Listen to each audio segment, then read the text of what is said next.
This is my bulkhead connector video. This is my 1980 K10 that I LS swapped, of course. My ECM's up here on the fender. I got a fuse panel. That's my main ignition relay down there, and then this one down here is my fuel pump. So our main wires are these ones off into the corner. These down here are headlights, taillights. You got your wipers all here. And these two wires here, this green one's for your temperature sender.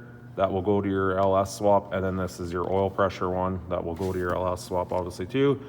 Down here, this group of wires here on this 1980, this tanny colored one, that's my distributor wire. It gives me 12 volts to my main ignition relay that turns on my fuse block.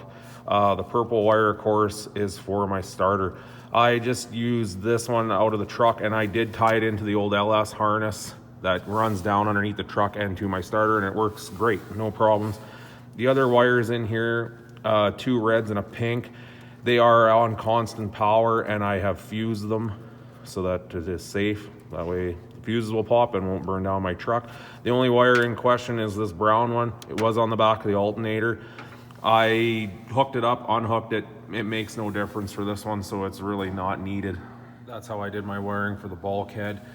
This truck, obviously not too many options in there, so a lot less wiring, but for 1980, I couldn't really find 100% on what they were.